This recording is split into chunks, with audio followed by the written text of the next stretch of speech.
సుంకర గోపాలయ్య గారు తాడేపల్లిగూడెం ప్రభుత్వ డిగ్రీ కళాశాలలో తెలుగు లెక్చరర్గా పనిచేస్తున్నారు. మా నాయన పాట అనే వచన కవితా సంపుటి వెలువరించారు. స్మృతి కవిత్వం మీద వారు పిహెచ్డి. వీటన్నిటికీ మించి బయటికి తెలియకుండా, బయటికి ప్రచారం లేకుండా వాళ్ళ కళాశాల పిల్లల్లో తెలుగు గురించి అభిమానం పెరిగేందుకు రకరకాల కార్యక్రమాలు చేస్తున్నారు. ఊరికే తెలుగు బతకాలి, తెలుగు నిలబడాలి, తెలుగు తెలుగు తెలుగు ఇట్లాంటి ఒట్టి మాటలు కాకుండా వాళ్ళ కాలేజీలో ఆయన స్థాయిలో ఆయన కాలేజీ పిల్లల్లో, కళాశాల విద్యార్థుల్లో తెలుగు పట్ల అభిమానం పెరగటానికి వారు చాలా కృషి చేస్తున్నారు. వారు అధ్యయనశీలి. సాధారణంగా వచన కవులతో ఆర్గ్యుమెంటు కొద్దిగా ఇబ్బందికరంగా ఉంటుంది.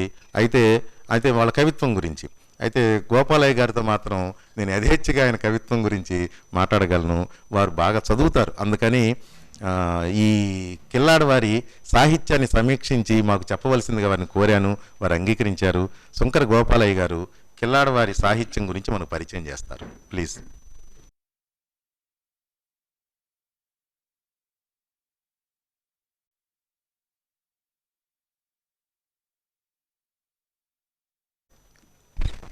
అందరికీ నమస్కారం.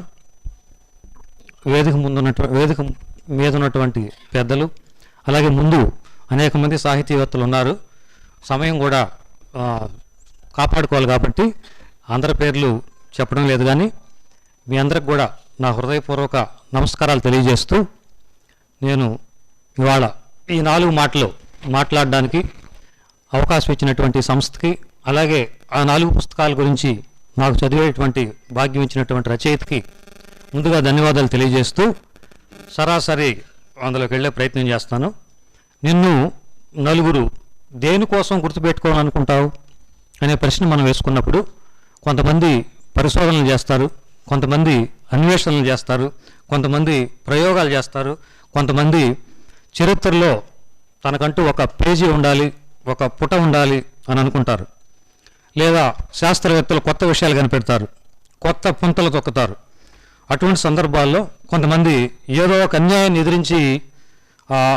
ఎదిరించి గొప్పవారు కావచ్చు. కానీ నీ జాతి చరిత్రలో అటువంటిదేదో ఒక పుటన రూపొందించే అందుకు మాత్రమే నువ్వు శాశ్వత స్మరణీయుడు అంటారు అబ్దుల్ కలాం గారు. K Satyanarayana, care of K Suryanarayana, Pamulavaka గ్రామం,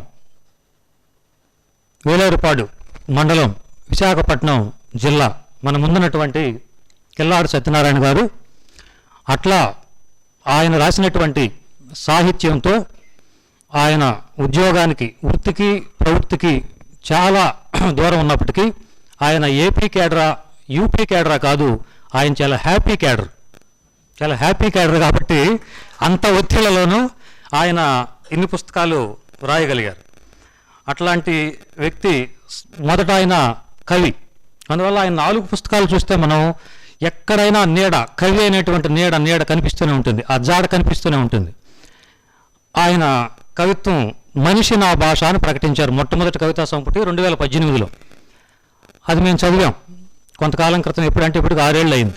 ఆ తర్వాత ఆయన ఫేస్బుక్ వాళ్ళ మీద కొన్ని కవితలు నేను చూశాను. ఈ మధ్యకాలంలో ఆయన రాసినటువంటి ఒక కవితను నేను ఉటంకించి ఈ మిగతా విషయాలు మాట్లాడుకుందాం. నిర్మలంగా, రోడ్డు, కవిత పేరు రోడ్డు. నిర్మలంగా, నిశ్చలంగా, నిర్భయంగా దారిని పోతుంది రోడ్డు. ఒక్క మెరుపుకో, ఒక ఉరుముకో అది కదిలిపోలేదు. ఓరచూపులు, వికిలి నవ్వులు, కవ్వింపులు, కారు కోతలు దానికి అలవాటైపోయాయి. గంగిరెద్దులు అది మౌనంగా తలదించుకుపోతుంది. ఊరకొక్కలు మురుగుతూనే ఉన్నాయి, అప్పుడప్పుడు వెంటబడతాయి. అయినా తన మార్గాన్ని వేడకుండా ముందుకు పోతోంది రోడ్డు. వసంతం పోయింది, ఆకుల్లో ఆశలు రాలాయి. వెండి తెర మీదనో, నీలి తెర మీదనో ఎక్కడో ఒక చోట ఏదో ఒకటి చూపించి పచ్చని ఆకుల్లో నెత్తుటి సిరా నింపుతున్నారు. తొణకని, బెనకని రోడ్డు ఆత్మవిశ్వాసాన్ని రంపంతో కోస్తున్నారు. అంబారి ఏనుగుల తన మానాన్ని తాను పోతుంది రోడ్డు. అడవిలో తిరగాల్సిన మృగాలు రోడ్డుపైకి ఎప్పుడు వచ్చాయో తెలుసుకోలేకపోయింది. కళ్యాలు వేసి వీటిని బంధించాల్సిన భటులు ఎక్కడో గాఢ నిద్రలో జారుకున్నారు. హఠాత్తుగా రోడ్డుపై పిడుగులు పడ్డాయి. గద్దలు చించిన విస్తరలా పిడుగులు దాన్ని పీక్కుతున్నాయి. నెత్తురు మడుగులో అది గిలగలా కొట్టుకుపోయింది. అక్కడితో ఆగని పిడుగు రాబందులు దాన్ని జరజరా ఈడ్చుకెళ్ళాయి. అప్పటికే రోడ్డు ప్రాణంతోనే ఉంది. బతికి బట్టగలగనే ఆశతో ఆదుకోమంటూ చేతులు చాసింది. అది చూస్తూ ఏమీ చూడనట్టే, ఏమీ తెలియనట్టే వేగంగా దూసుకుపోతున్న వాహనాలను చూసి ఊపిరి వదిలేసింది రోడ్డు. అంటే ఒక రోడ్డుని అడ్డం పెట్టుకొని, దీని విశ్లేషణ తర్వాత చెప్తాను విశ్లేషణ. ప్రస్తుతానికి విశ్లేషణ జోలికి వెళ్ళడం లేదు. అయితే 2018లో మనిషి నా భాష అనేటువంటి కవితని ప్రకటించిన తర్వాత కిల్లాడి సత్యనారాయణ గారి సాహిత్యం, జీవితం రెండు వేరు కాదు. చాలామంది ఈ తెలుగు నాటకానండి సాహిత్యం, జీవితం ఒకటే ఉన్నటువంటి వ్యక్తులు చాలా తక్కువ మంది ఉంటారు. ఆయన మనిషి గురించి, మానవతావాదం గురించి, మానవత్వం గురించి, మాతృభాష గురించి 3 మాలను ఆయన ఎక్కడా మిస్ కాలేదు. మానవత్వాన్ని, మనిషితనాన్ని, మాతృభాషని, మంచితనాన్ని ఆయన ఏ వాక్యం రాసినా దాన్ని ఎక్కడా మిస్ చేయలేదు. అందుకనే మనం ఆయన మాట అంటాడు, గాలిపటంలా ఎగరాలనుకుంటాను, గగన వీక్షణం చేయాలనుకుంటాను, బంధాల దారపు చిక్కులో చిక్కుకుంటాను. అంటే కవి మనకు కవిత్వం గురించి నేనేం కొత్తగా కొలతల్ని మీటర్లని ఇక్కడేం చెప్పాల్సిన అవసరం లేదు. కవిత్వం అంటే అదని ఇదని నిర్వచనాన్ని ఇవ్వాల్సిన సందర్భం కూడా ఏమీ లేదు. అందరూ సభలో అంతా పెద్దలే ఉన్నారు కాబట్టి కవిత్వాన్ని విడమర్చి చెప్పాల్సిన అవసరం కూడా లేదు. కవి చాలా తక్కువ మాటల్లోనే, అంటే కిల్లాడి సత్యనారాయణ గారి కవిత్వం ఎట్లా ఉంటుందంటే చాలా తేలిగ్గా ఉంటుంది, చాలా సరళంగా ఉంటుంది, చాలా సులభంగా ఉంటుంది. కానీ భావం గాఢతుంటుంది, భావగాఢతుంటుంది, భావ సాంద్రత ఉంటుంది, ఆప్తంగా ఉంటుంది, క్లుప్తంగా ఉంటుంది. సామాన్య మానవుడికి కూడా ఆయన పదాలు, అక్షరాలు మనం చదువుతూ ఉంటే ఆ కళ్ళు, హృదయం అట్లా వెళ్ళిపోద్ది అనమాట. అట్లాంటి వాక్యాలు రాయగలరు. అలాగే ఆయన ఒక చోట అంటాడు, మనసు లేని చోట మనుగడ లేదు, ఆత్మ లేని చోట పరమాత్మ సంభవం, అంతరంగంలో అంతర్యాలను చూడడం, మనసు పొరల్లో మనిషిని నిలబెట్టడం కదా నా కవిత్వం. ఆయన కవిత్వానికి, అంటే కవిత్వం రాసినటువంటి ప్రతి కవి కవిత్వానికి ఏదో ఒక నిర్వచనం ఇస్తారు. ఒక సిరా చుక్క 1,00,000 మెదళ్ళ కదలకని చెప్పి, అక్షరం జ్వలిస్తుందని చెప్పి, 2 స్త్రీలు చెక్కుముకి రాజు, రకరకాలైనటువంటి నిర్వచనాలు కవిత్వానికి ఉన్నప్పటికీ ఆయన ఏం చెప్పాడు, మనసు లేని చోట మనుగడ లేదు, ఆత్మ లేని చోట పరమాత్మ సంభవం, అంతరంగంలో అంతర్యాలను చూడడం, మనసు పొరల్లో మనిషిని నిలబెట్టడం కదా నా కవిత్వం అని అంటారనమాట.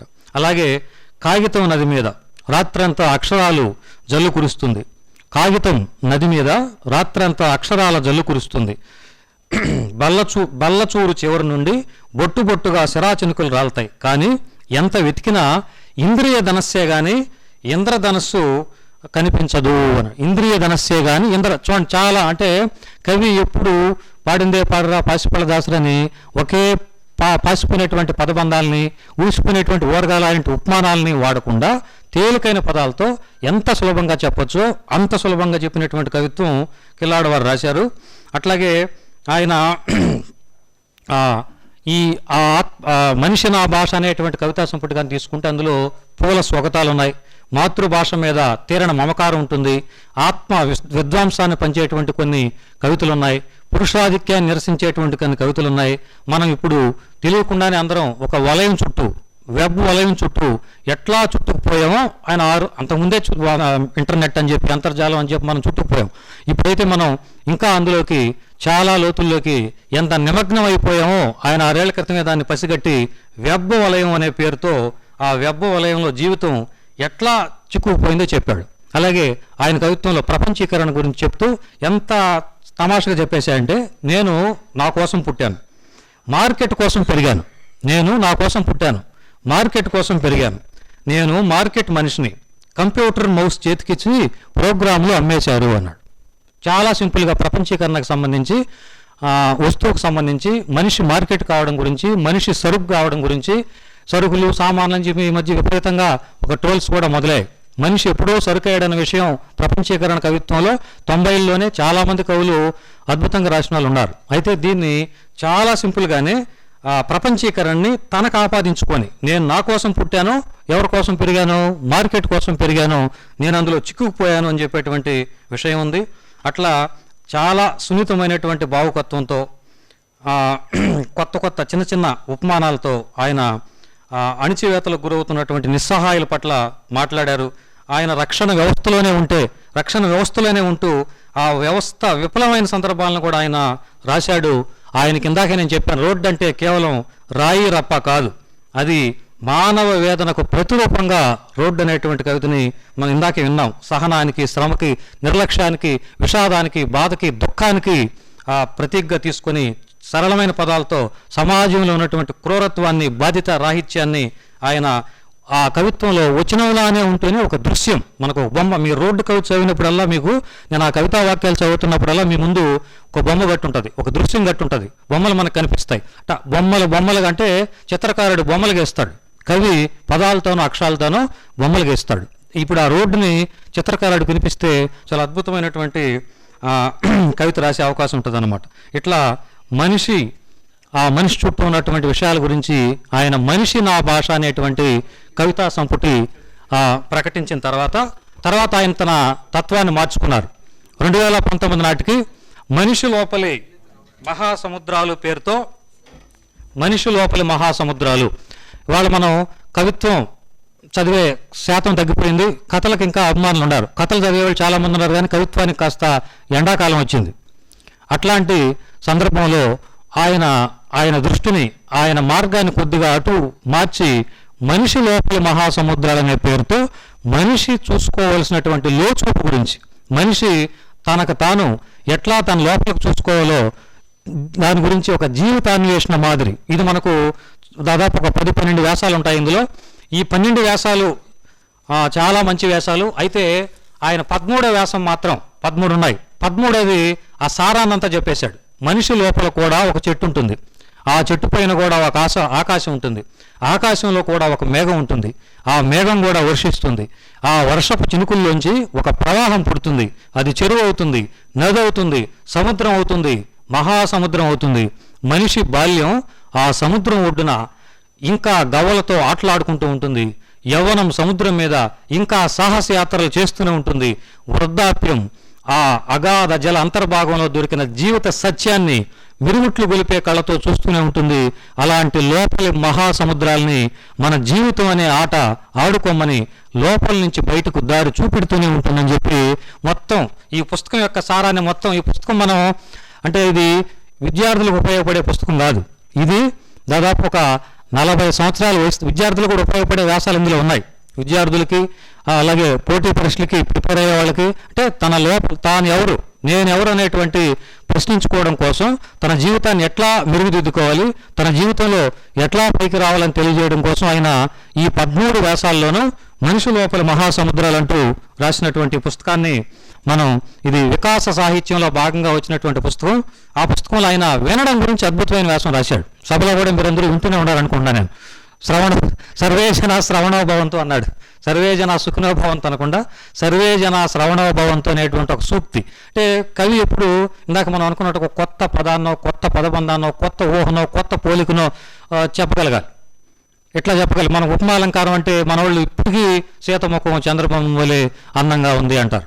గీతముఖం కూడా ఉంటుంది, వీలైతే సుధామోహం ఉంటుంది, లేదా ఇంకెవరో లక్ష్మీమోహం ఉంటుంది. కానీ మనకి ఇంకా సీతముఖం దగ్గర ఆగిపోయి, అంటే కొత్త అలంకారాన్ని చెప్పడానికి మన వాళ్ళు ఇష్టపడడం లేదు. అంటే ఎందుకు చెప్తున్నానంటే, ఆయన ఉన్న శాఖ, ఆయన ఉన్నటువంటి ఉద్యోగం వేరు అయినప్పటికీ ఆయన కొన్ని వందల పుస్తకాలు చదువుతున్నారు. ఇవాళ మనం నేర్చుకోవాల్సింది పుస్తకం చదవడం మానేశాం.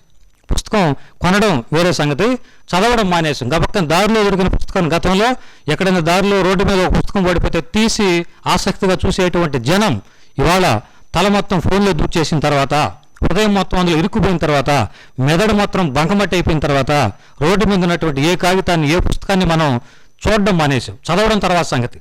మామూలుగా మనం ఏదైనా ఉద్యోగం వచ్చిన తర్వాత మన వాళ్ళు ఏం చేస్తారు, ఉద్యోగం వచ్చేదాకా విపరీతంగా చదువుతారు, అసలు 24 గంటలు చదువుతారు, పోటీ పడి మరీ చదువుతారు. రిజల్ట్ వచ్చిన మరుసటి రోజు ఆయన సెలెక్ట్ అయ్యాడంటే పుస్తకం అటకబండి మీద ఉంటుంది, ఇంక పుస్తకం మర్చిపోతాడు, ఇంక అంతే సంగతి. కానీ ఆయన పుస్తకాలను మర్చిపోలేదు, పుస్తకాన్ని నేస్తం చేసుకున్నాడు, పుస్తకాన్ని సమస్తం చేసుకున్నాడు. కాబట్టి మన ముందు మనం అధ్యాపకులు, ఉపాధ్యాయులు చేయాల్సిన పని ఆయన చేస్తున్నాడు. ఆ పుస్తకం పేరు కృషి ఉంటే అన్నాడు. కృషి ఉంటే అనేటువంటి పుస్తకం. గతంలో వ్యక్తిత్వ వికాసాల పుస్తకాలు చాలా వచ్చాయి మనకు. విజయానికి 5 మెట్లు, విజయానికి 3 మెట్లు, 7 మెట్లు, 99 మెట్లు, 66 మెట్లు ఇట్లాంటి పుస్తకాలు కొన్ని వచ్చాయి. మనం మాట్లాడుకొని తీరాలి అంటే వాళ్ళు దేనికోసం చేశారంటే వ్యాపారం కోసం చేశారు, మొత్తం పుస్తకాలు అమ్ముకోవడం కోసం చేశారు, వాళ్ళు బతకడం కోసం చేశారు. కానీ ఇది మధ్యతరగతి పిల్లల్ని, మధ్యతరగతి యువతని, మనలాంటి వాళ్ళని బతికించడం కోసం, మనలాంటి వాళ్ళని ప్రేరేపించడం కోసం, మనలాంటి వాళ్ళని కాసింత మెరుగుపరచడం కోసం రాసినటువంటి పుస్తకం కృషి ఉంటే అనేటువంటి పుస్తకం. ఇందులో గతంలో ఉన్నటువంటి వ్యక్తిత్వ వికాస పుస్తకాలకి ఈ పుస్తకానికి ఏందయ్యా తేడా అనే ప్రశ్న ఏదైనా అడిగితే ఇందులో చాలా తేడాలు ఉన్నాయి. ఒకటి, గతంలో ఉన్నవాళ్ళు ఎక్కడి నుంచి ఎత్తుకొచ్చినటువంటి ఉదాహరణలు ఇచ్చారు. ఈయన తన నిజ జీవితంలో జరిగినటువంటి చాలా ఉదాహరణలు ఇందులో లైవ్ ఉదాహరణలు ఇచ్చారు. అందులో ఇంకొకటి, మన పక్కన కూర్చొని ఆయన మాట్లాడుతున్నట్టే ఉంటుంది, మన పక్కన కూర్చొని ఆ దృశ్యాన్ని చూపిస్తున్నట్టే ఉంటుంది. మనతో ఆయన ఇందులో చాలా ఉత్తరాల రూపంలో రాశారు. ఉత్తరాలు, మా ఒక విద్యార్థికి ఉత్తరం రాస్తున్నట్టుగా, తన కొడుకు ఉత్తరం రాస్తున్నట్టుగా, తన కూతురికి ఉత్తరం రాస్తున్నట్టుగా ఇవాళ దేశంలో ముఖ్యంగా ఆంధ్రప్రదేశ్లో 2 రకాలైనటువంటి యూత్, మళ్ళీ ఇంగ్లీష్లో చెప్పాలి, తెలుగులో చెప్పకూడదు మనం, 2 రకాలైనటువంటి యూత్ ఉన్నారు.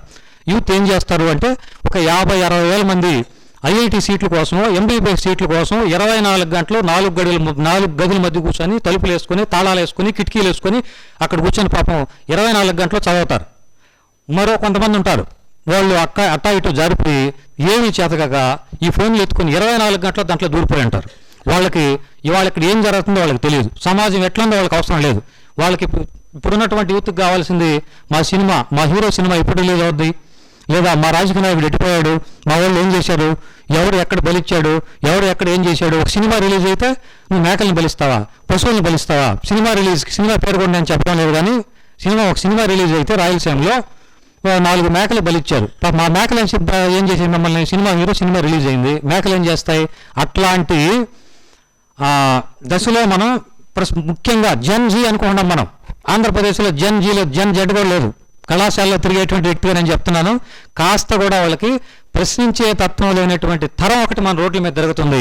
జాగ్రత్త అని హెచ్చరించడం కోసం, అట్లాంటి వాళ్ళని స్ఫూర్తి నింపడం కోసం, అట్లాంటి వాళ్ళకు ఒక దిక్సూచిగా నిలవడం కోసం రాసినటువంటి పుస్తకం కృషి ఉంటే. ఈ పుస్తకాన్ని తల్లిదండ్రులు చదవాలి, ఈ పుస్తకాన్ని విద్యార్థులు చదవాలి, ముఖ్యంగా ఈ పుస్తకాన్ని చదవాల్సింది ఉపాధ్యాయులు చదవాలి. అవకాశం ఉంటే రాష్ట్రంలో ప్రతి పాఠశాలకు కూడా ఈ యొక్క కాపీ ఇవ్వాల్సినట్టు. ఎందుకంటే ఆయన ఇందులో కోమల్ అనేటువంటి ఒక అమ్మాయి గురించి గుజరాత్లో ఇంటర్మీడియట్తో చదివాపేసి ఆ అమ్మాయికి పెళ్లి చేస్తే ఆ వరుడు న్యూజిలాండ్కి వదిలేసి వెళ్ళిపోతే, ఇంట్లో వాళ్ళు అవమానిస్తే, బయట తోలేస్తే ఆ అమ్మాయి తనకు తానుగా వెళ్ళి ఒక స్టడీ సర్కిల్లో చేరి అక్కడి నుంచి ఆ అమ్మాయి కలెక్టర్గా ఎలిగినటువంటి ఉదంతం ఇందులో మనకు చాలా స్ఫూర్తినిస్తుంది. నాకు రవికృష్ణ గారు చాలా మంచి పని చేశారు, ఆయన చాలా మెథడాలజీ తెలిసిన వ్యక్తి. సంక్రాంతి కాలంలో పుస్తకాలు పంపారు నాకు. భోగి రోజు నేను బెనారస్ వెలుగుల్లో ఉన్నాను, సంక్రాంతి రోజు మనిషి లోపల మహాసముద్రాల్లో ఉన్నాను, కనుమ రోజు కృష్ణగుంటలో ఉన్నాను. నా సంక్రాంతిని అంతా ఇంత కాంతివంతనం చేసిన దానికి ఈయనకి ఏదో ఒకటి ఇస్తాను, ఇవ్వకుండా లేదు.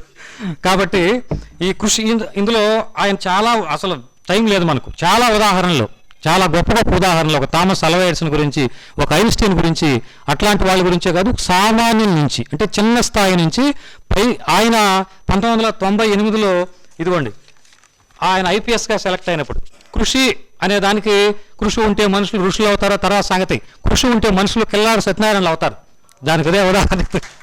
కృషి అని ఇదిగోండి 98లో ఆయన ఐపీఎస్గా సెలెక్ట్ అయినప్పుడు వచ్చినటువంటి ఇంటర్వ్యూ.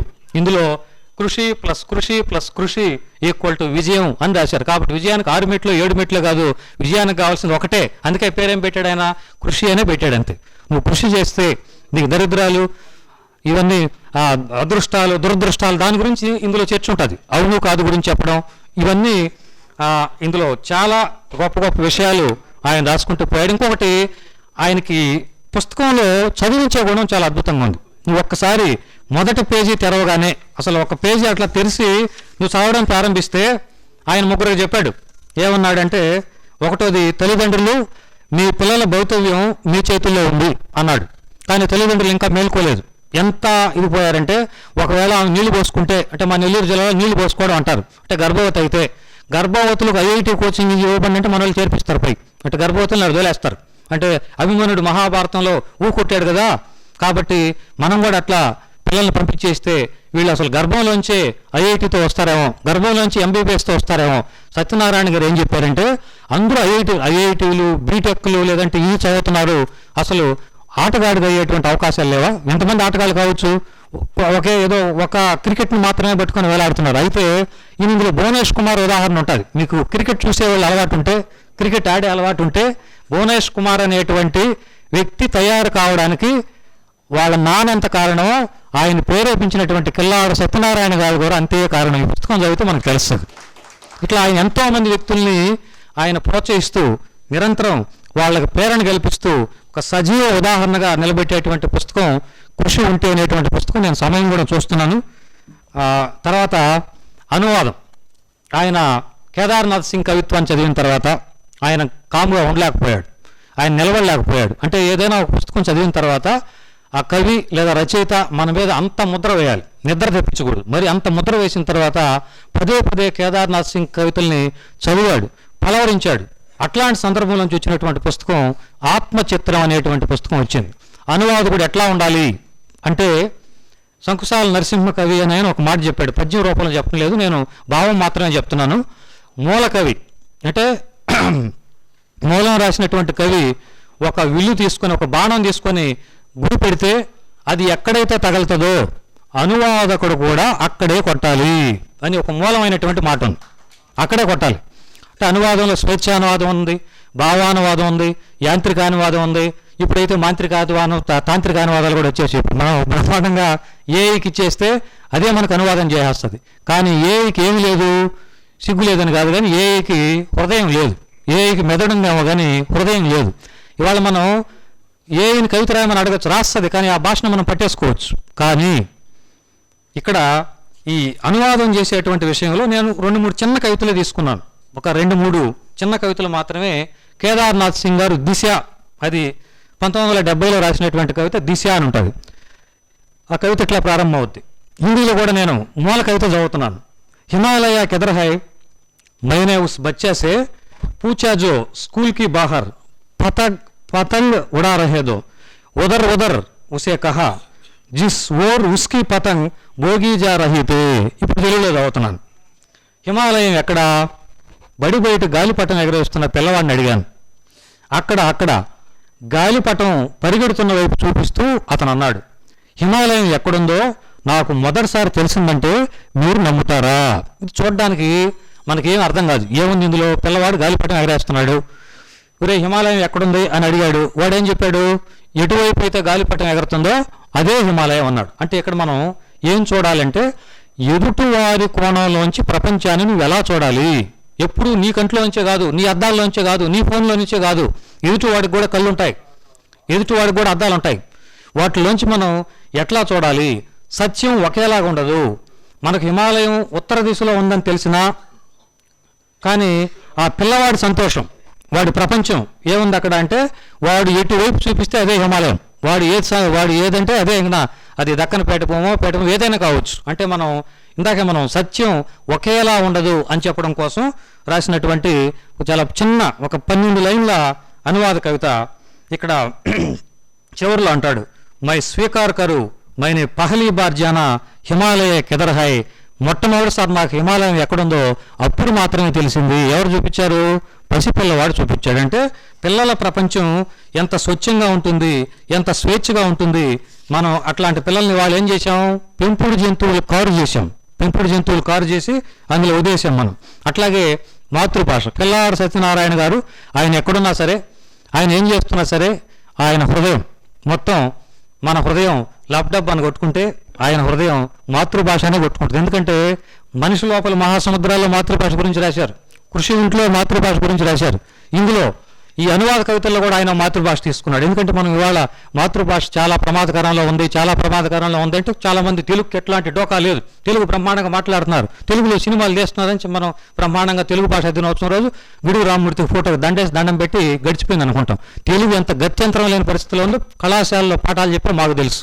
అంటే పిల్లలు తెలుగు మాట్లాడడానికి ఎప్పటికీ ప్రమాదం రాదు, రాసే భాషకు ప్రమాదం వస్తుంది. చాలా దరిద్రమైన భాషను పిల్లలు రాస్తున్నారు. అట్లాంటి స్పందనలోంచి, అట్లాంటి వేదంలోంచి మాతృభాష అనేటువంటి పోయం కేదార్నాథ్ సింగ్ ఎప్పుడో 87లో రాస్తే మన కిల్లాడి సత్యనారాయణ గారు చీమల పుట్టలోకి దూరినట్లు, వడ్రంగి పెట్ట బెరడ దగ్గరకు చేరినట్టు, ఎర్రని ఆకాశంలో రెక్కలు చాచిన విమానాలు ఒకదాని తర్వాత మరొకటి విమానాశ్రయంలో దిగినట్లు, ఓ నా భాష, నేను నీలోకి తిరిగి వస్తాను. మౌనంగా ఉండి ఉండి నా నాలుక బిగించిపోతుంది, నా ఆత్మ దుఃఖిస్తోంది. అంటే మనం మాతృభాష మనుగడకు సంబంధించి, ఒక సర్వైవల్కి సంబంధించి, భాష అంటే పెదవులది కాదు హృదయానిది అని చెప్పడం కోసం కేదార్నాథ్ సింగ్ రాసినటువంటి కవిత్వాన్ని ఆయన హిందీలో కూడా రెండు వాక్యాలు చదివి వినిపిస్తాను.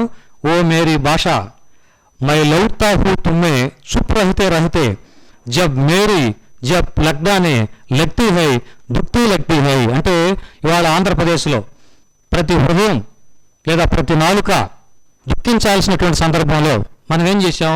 ఎక్కించే ప్రయత్నం చేశాం. అంటే మనం ఇంగ్లీష్ భాష చదవకూడదని, హిందీ భాష చదవకూడదని మనకేమి అట్లాంటి నియమాలు ఏం లేవు. నువ్వు ఏ భాష అయినా చదువుకో, కనీసం నీ మాతృభాషలో 4 అక్షరాలు, 4 వాక్యాలు, 4 పదాలు చెట్టు గురించి, పుట్ట గురించి, సముద్రం గురించి, దరిద్రం గురించి, ఆకాశం గురించి, అవకాశం గురించి మన బిడ్డలో రాయకపోతే ఇంకెవరు రాస్తాడనేటువంటి ఒక చిన్న ప్రశ్న వేసుకున్నప్పుడు మాతృభాష పట్ల, ఆ మనుగడ పట్ల మనకు ఉండాల్సినటువంటి కనీసమైనటువంటి బాధ్యతని మనం మర్చిపోవడం, ఎంత ఘోరంగా మర్చిపోయామో ఆ మర్చిపోయినతనాన్ని మళ్ళీ మళ్ళీ గుర్తు చేసేటువంటి ప్రయత్నం కిల్లాడి సత్యనారాయణ గారు ఈ పుస్తకంలో, ఆయన రాసినటువంటి అనేక పుస్తకాల్లో ఆ పనే చేశారు. ఇంకొకటి మాత్రం ఆయన అనువాద కవిత వినిపించి నేను వేరే దాంట్లోకి వెళ్తాను. ఇంకొకటి ఆయన ప్రపంచం మారిపోతుంది అని పోయం ఉంటుంది, అది బదల్ జాయేగే దునియే, కేదార్నాథ్ సింగ్ రాసినటువంటి హిందీ కవిత. దానికి बास से डलिया बुनी जाएंगे या जड़ू बनाए जाएंगे, लोग बाजार में कोट पहनकर ढूंढेंगे, कोट और जाड़ू इन दोनों को अगर मिला सके लो बदल जाएगे दुनिया. తెలుగులో వెదురుతో చాటలు చేస్తారు లేదా చీపురులు తయారు చేస్తారు. ప్రజలు బజార్లో కోటు వేసుకుని చీపురు కోసం వెతుకుతారు. కోటు చీపురు ఈ రెండింటినీ కలపగలిగితే ప్రపంచం మారిపోతుంది అన్నాడు. ఇక్కడ కోటు ఒక ప్రతీకగా తీసుకోవాలి మనం, వెదురుని చీపురుని దేనికి ప్రతీకగా తీసుకోవాలి? శ్రమకి, కార్మికులకి, కూలి వాళ్ళకి, శ్రామికులకి, కర్షకులకి, వాళ్ళకి మనం ఇదిగా తీసుకుంటే కోటు అధికారానికి లేదా మేధావతనానికి. ఇవి రెండు కలగలిసినప్పుడు ఏమవుద్ది? శీర్షిక పెట్టాడు, ప్రపంచం మారిపోతుంది, బదల్ జాయేగే దునియా అని ఒక మాట మనకు గుర్తొస్తుంది. ఇట్లా చాలా హాయిగా మనం ఎవరైనా సరే సులభంగా చదువుకునే విధంగా ఆయన ఆత్మకు దగ్గరగా, చాలామంది ఆయన ఆత్మను పట్టుకున్నాడు అంటారు. చాలా తప్పది. ఆత్మని శ్మశానాల్లో కూడా ఆత్మలు దొరకవు. ఆయన ఏం పట్టుకున్నాడు? కేదార్నాథ్ సింగ్ సంస్కారాన్ని పట్టుకున్నాడు, కేదార్నాథ్ సింగ్ హృదయాన్ని పట్టుకున్నాడు. కాబట్టి ఆత్మచిత్రం అనేటువంటి ఒక మంచి అనువాద కవిత్వాన్ని మనకు అందించగలిగారు. ఇక తర్వాత చివరగా ఆయన రాసినటువంటి బహుముఖ బెనారస్, ఇది ఎందుకు రాశారు? మోదుగుల రవికృష్ణ గారు ఇందాక చెప్పారు, కాశీ గురించి గతంలో చాలా పుస్తకాలు వచ్చాయి, కానీ నేను చాలా సంబరంతో, చాలా సంతోషంతో, చాలా గొప్పగా చదివినటువంటి పుస్తకం. ఎందుకంటే ఇది ఇంకెవరైనా రాసుంటే అది డాక్యుమెంటరీ అయ్యేది. కిల్లాడి సత్యనారాయణ రాశాడు కాబట్టి హార్ట్మెంటరీ అయింది. హార్ట్మెంటరీ, డాక్యుమెంటరీ కాదు, హార్ట్మెంటరీ అయింది. అంటే ఆయన ఏ వ్యాసం రాసినా ఎంత హాయిగా రాశాడు, ఎంత అద్భుతంగా రాశాడు. ఒక్కొక్క వ్యాసంలోకి వెళ్ళే కొద్దీ మనకు ఆయన రాసినటువంటి భాష, ఆ పట్టుకున్నటువంటి విధానం, ఆయన కాశీ బాధ కిల్లాడి సత్యనారాయణ గారికి తెలుసు, కాశీ భాష కిల్లాడి సత్యనారాయణ గారికి తెలుసు, కాశీ సంస్కారం కిల్లాడి సత్యనారాయణ గారికి తెలుసు, కాశీ సంతోషం తెలుసు, కాశీ యవ్వనం తెలుసు, కాశీ వృద్ధాప్యం తెలుసు, కాశీ సంస్కృతి తెలుసు, కాశీ సామాజికత తెలుసు. కాబట్టి ఆయన అంతా ఇన్స్పైర్ అయి రాసినటువంటి పుస్తకం బహుముఖ బెనారస్. ఈ పుస్తకం చదివిన తర్వాత మనం కాశీకి వెళ్తే లేదా వారణాసికి వెళ్తే లేదా బెనారస్కి వెళ్తే మన చూపు మొత్తం మారిపోద్ది. ఇది బహుశా కాశీలో ఉండేవాళ్ళు కూడా ఇంతకు పుస్తకం రాయలేకపోయిండొచ్చు. ఎందుకంటే ఆయన కాశీతో ప్రేమలో పడ్డాడు, కాశీని ప్రేమించాడు, కాశీని అంత లోపలికి తీసుకున్నాడు. అంత లోపలికి తీసుకున్న వ్యక్తి మాత్రమే లోపల అన్ని అక్షరాల్ని, అన్ని ఆ వాక్యాల్ని ఆయన పూలగా, సీతాకోక చిలుకలుగా మన మీద వదిలే ప్రయత్నం చేశాడు. కాశీలో 14 వీధి ఒకటి ఉంటుందంట. ఆయన చెప్పాడు 14, ఒకే వీధిలో 40 మందికి పద్మశ్రీ లేదా పద్మభూషణలు, పద్మవిభూషణలు ఇచ్చిన వీధి కాశీలో ఉంది.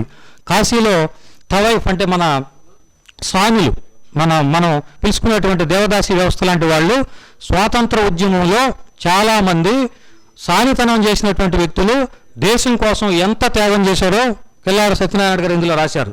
ఒక బిరహా గాయకుడికి ఆయన ప్రారంభిస్తాడు ఎలా కాశీ అద్భుతమైంది, ఇక్కడ దేవుళ్ళే కాదు మనుషులు అద్భుతాలు సృష్టిస్తారు, పొట్ట చీలిస్తే అక్షరం ముక్క రాని జహీర్, దమ్మిడి సంపాదన లేని ఆచార, బాల్యం లేని తల్లిదండ్రులు పోగొట్టుకున్నటువంటి దురదృష్టవంతుడు ఎవరు ఊహిస్తారు?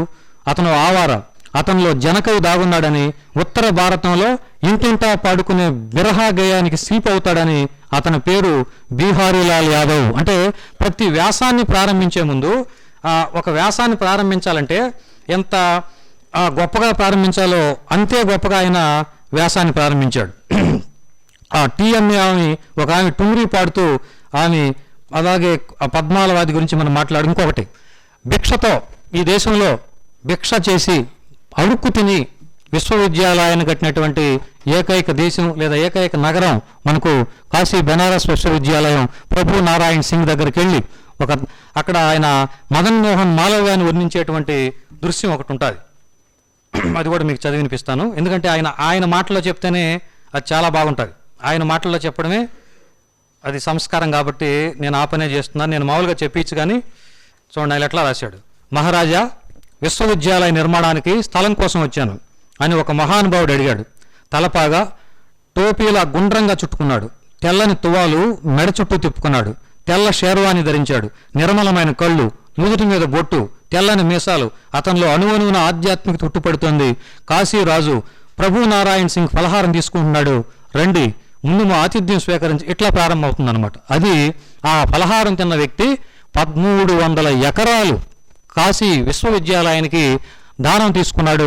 ఆయన మదన్ మోహన్ మాలవ్య. ఆయన ఇప్పుడు తర్వాత ఆయన నిజాం రాజును కలవడం, అసలు చాలా విషయాలు, చాలా అధ్యాపకులకి టీచర్లకి తెలియని అనేక విషయాలు. మదన్ మోహన్ మాలవ్య ఆ విశ్వవిద్యాలయం కోసం ఎంత కష్టపడ్డాడు, ఎన్ని ప్రాంతాలు తిరిగాడు, ఎవరెవరి దగ్గర ఎంత పట్టుదలతో చేశాడన్నది కూడా ఇందులో ఉంటుంది. ఆ తర్వాత కాశీలో బాండ్ అంటే అది విదూషక మండలి, వాళ్ళు ఎట్లా ఉంటారో చెప్తాడు ఆయన. బనారస్ బాండ్ మండలి హాస్యానికి హారతి పడుతుంది, వ్యంగ్యానికి వనమవుతుంది, ప్యారడీలకు ప్యారడైజ్, మాండలికంలో మాట్లాడతారు, స్థానిక సామెతలు వాడతారు, చలోక్తులు విసురుతారు. ఒక్క మాటలో చెప్పాలంటే బనారస్ సంస్కృతిని కళ్ళను నిలుపుతారు. ఈ విదూషక మండలి అంటే ఈయన ప్రతి వ్యాసంలోనూ ఎంత పరిశోధన చేశారంటే అక్కడికి వెళ్ళాడు, వాళ్ళని కలిశాడు. అంటే వాళ్ళు చనిపోయినా సరే వాళ్ళ తర్వాత తరాన్ని కలిశాడు, వాళ్ళతో మాట్లాడాడు, వాళ్ళతో కూర్చున్నాడు, వాళ్ళతో టీ తాగాడు. తాగుతూ వాళ్ళ జ్ఞాపకాలను తనలో వంపుకొని ఆ జ్ఞాపకాలని ఇట్లా మన ముందుకి బహుముఖ బెనారస్ అనే పేరుతో పుస్తకం తెచ్చాడు. ఇది మతాల పేర్లు అవన్నీ వద్దు కానీ ప్రతి ఒక్క భారతీయుడు చదవాల్సినటువంటి గొప్ప పుస్తకంగా మనం దీన్ని చెప్పచ్చు. ఇంకొకటి చెప్పి ముగిస్తాను నేను. తలువా క్లబ్ అని ఉంటుంది కాశీలో. ఇది కవులకి చాలా అవసరమైనటువంటి క్లబ్, తలువా క్లబ్. అంటే తలువా అంటే ఎవరు అంటే ఇవాళ మనం వేదిక మీద పిలవకపోతే ఫీల్ అయ్యే కవులు కొంతమంది ఉంటారు. లేదు, నేను ఆయన వేదిక మీద ఉంటే నేను రాను అని చెప్పినటువంటి పెద్ద మనుషులు చాలామంది ఉన్నారు. అట్లాంటి సందర్భంలో కాశీలో ఒక తలువా మండలం ఉంది. వీళ్ళు ఏం చేస్తారు, కవులకు గుండు కొట్టిస్తారు. గుండు కొట్టడం వాళ్ళకి అక్కడ సన్మానం, అదొక పెద్ద గొప్ప ఇదన్నమాట. తలువా ఎలా ఉంటాడు, ఋషి లాంటి జీవన శైలి, తత్వవేత్త లాంటి ఆలోచన సరళి, పసిపిల్లల లాంటి ప్రవృత్తి కలిగిన వాళ్ళు, పద్మం మీద నీటి బిందువు లాంటి వాళ్ళు, మన మధ్యనే ఉంటూ మనకంటే ఎదిగిన వాళ్ళు, మనలోనే ఉంటూ మనలో మలినాన్ని హాస్యంతో చూసిన వాళ్ళు తలువత్వం అంటే ముందుతనం, మాట మీద నిలబడ్డం, బాట మీద నడవటం, పాట్లా పలకరించడం, కోట్లా నిలబడ్డం. తలువత్వానికి హెచ్చుతగ్గులు లేవు, పండిత పామర భేదాలు లేవు, వ్యామోహాలను జయించిన వాడు, నిరాడంబరుడు, నిరహంకారుడు, దయాళుడు, శ్మశానంలో సంతోషంగా ఉండేవాడు. తలువా క్లబ్ను అట్లాంటి క్లబ్బులు కాశీలో ఉన్నాయంటాడు. నాట్య మండలి గురించి, సంగీత మండలి గురించి, తలువా హాస్యం ఎట్లా, ఆయన సన్మానం ఎట్లా చేస్తారు చూడండి. సంతోషంగా ఉండాలి, శోకంలో కూడా హాస్యం వెతకాలి. తలువా క్లబ్ చేసే సత్కారం పేరు ముండన్, అంటే గుండు చేయడం. ఇది ప్రతీకాత్మక ప్రక్రియ. కాగితం కత్తితో గుండు చేసి సన్మానిస్తారు. కవులకు కళాకారులకు సన్మానం కొత్త కాదు, కానీ తలువా క్లబ్లో సన్మానం ఒక కొత్త అనుభవం. ఇక్కడ సన్మానంలో సన్మానకర్తను పొగడ్తలతోనే కాదు, విమర్శతోనూ, వ్యంగ్యంతోనూ, హాస్యంతోనూ సన్మానిస్తారు. ఈ సన్మాన పత్రంలో హాస్యం ఎక్కువగా ఉంటుంది. సన్మానానికి 6 నెలల ముందు నుండే సన్మానకర్త సమాచారం సేకరిస్తారు. కుటుంబంతో సమాజంతో అతను గల సంబంధాన్ని తెలుసుకుంటారు. ఇది టెలివక్తం. టెలివాక్లబుల్ గురించి, తర్వాత కాశీలో తాగేటువంటి బాంగ్ గురించి, అఘోరాల గురించి, హోళీ రోజు శ్మశానంలో ఆడుకునేటువంటి హోళీ గురించి, ఆ రంగుల గురించి చాలా విషయాలు ఇందులో, అక్కడ ఉన్నటువంటి సాహిత్య మండలి గురించి, కాశీ జ్ఞాన యోగుల గురించి, మోక్ష భవనాల గురించి.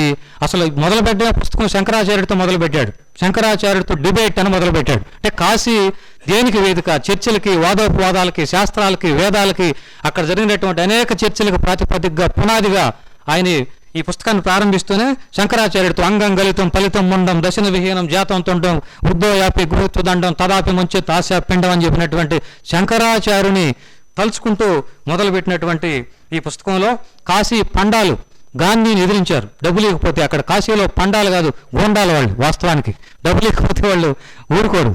అట్లాంటిది పండాలకి గాంధీ చాలా తక్కువ డబ్బులు ఇచ్చారని ఆ పండాలు గాంధీని శపిస్తారు, నరకానికి బొమ్మంటారు, నువ్వు అక్కడి నుంచి అంటారు. అట్లాంటి విషయాలన్నీ కూడా అక్కడ బుడువా మంగళ గురించి, తర్వాత అక్కడ ఇంటర్ విద్యార్థులు చేసిన సాహసంతో హిందీ మండలి, దక్షిణ భారత ప్రచార సభ ఇట్లాంటి సభలు ఏర్పడడం గురించి, శిల్పుల గురించి, అక్కడ ఉండేటువంటి రిక్షా వాలాల గురించి, గాలిబ్ కాశీ ప్రేమ గురించి, ఇట్లాంటివన్నీ కూడా ఆయన కబీరు కాశీని ఎందుకు విడిచిపెట్టాడు అనేక విషయాల గురించి. ఇంకొక చివరి విషయం, దౌరవ్ షికో మీకు తెలుసు, మొఘల్ చక్రవర్తి షాజహాన్ కుమారుడు. ఆయన కాశీలో ఒక బ్రాహ్మణుడి ఇంటికి సంస్కృతం నేర్పమని వెళ్ళాడు. ఆ బ్రాహ్మణుడి కుటుంబ సభ్యులు దాన్ని వ్యతిరేకించారు. కానీ ఆయన ఏం చెప్పాడు చూడండి, ఒక ముస్లిం ఇంటికి రానివ్వడమా బ్రాహ్మణ కుటుంబంలో పెద్ద తప్పు, అతనికి సంస్కృతం బోధించడమా ఇంకెంత తప్పు, ఇంట్లో వాళ్ళు వ్యతిరేకించారు. తలుపు తట్టిన వారిని వెలగొట్టడమా, అందున జ్ఞానం కోసం వచ్చిన వ్యక్తిని కుల మతాలకు అతీతంగా బోధించడమే బ్రాహ్మణత్వం అని ఖండితంగా సమాధానం ఇచ్చాడు త్రిపాఠి అని అంటారు. అంటే దారాషికో కూడా కాశీనగరం ఆయనకి ఏముంటుందని సంస్కృతాన్ని నేర్పినటువంటి నగరం. అట్లాంటి నగరంలో ఆయన బనారస్ గురించి ఒక నిర్వచనం కూడా చెప్పారు. జహాం బాత్ మే రస్ హో ఓ బనారస్ హో. ఎక్కడైతే రసం ఉంటుందో, ఎక్కడైతే మాటలో రసం ఉంటుందో అదే బనారస్ అంటాడు. సాత్వార్ నౌచి కాశీలో ప్రతిరోజు ఉత్సవమే, ప్రతిరోజు పండగే. అట్లాంటి కాశీ గురించి చాలా ఉత్సాహంతో ఒక ఉత్సవంలాగా నా భుకా బనారస్, నా నంగా బనారస్, సదామస్ చంగా రహాహై బనారస్. బనారస్కు దారిద్ర్యం లేదు, దిగంబరం కాదు.